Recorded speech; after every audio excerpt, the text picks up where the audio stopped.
Amb 14 milions de quilòmetres quadrats, un gruix de gel que pot superar els 2.000 metres i una temperatura mitjana de 17 graus sota zero, l'Antàrtida és el continent més desconegut. Les seves condicions inhòspites l'han preservat de l'empremta humana i l'han convertit en un laboratori òptim per a la recerca en camps com la biologia i l'ecologia, la climatologia o l'astronomia. Des de 1959, el Tractat Antàrtic protegeix el continent de les agressions humanes i en fomenta la recerca científica.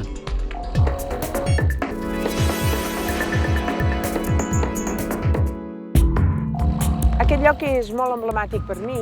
Doncs a l'any 60 vaig començar a treballar a l'Institut de Ciències del Mar, que està ubicat just aquí al costat. Doncs em recorda les angúnies que tenia quan era molt jove, de què devindria la meva vida científica. Josefina Castellví és oceanògrafa del Consell Superior d'Investigacions Científiques. Fa 40 anys que investiga el fons marí. Juntament amb Antoni Ballester va fundar el 1988 la primera base espanyola a l'Antàrtida, on va treballar durant 25 anys i de la qual va ser la primera dona directora. Investigar a l'Antàrtida requereix enfrontar-se a un territori amb una llunyania i unes condicions climatològiques extremes. Són aquestes característiques les que preserven el continent glaçat de la colonització.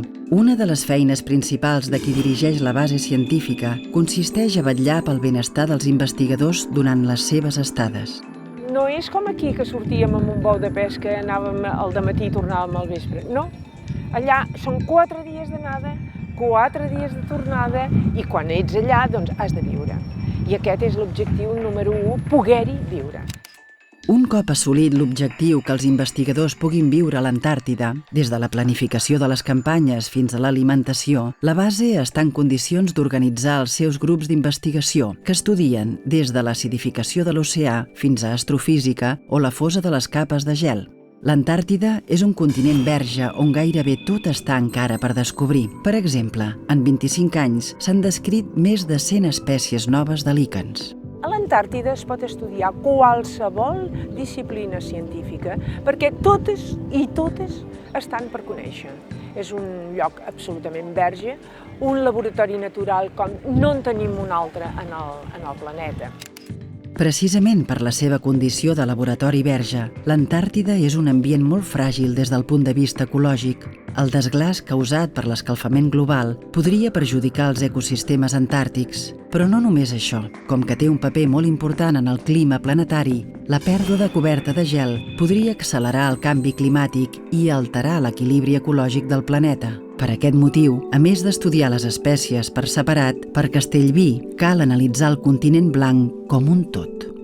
Estem molt lluny d'haver-ho aconseguit. Penseu que en aquest moment els científics coneixen molt millor l'espai exterior del cosmos que no pas el fons marí.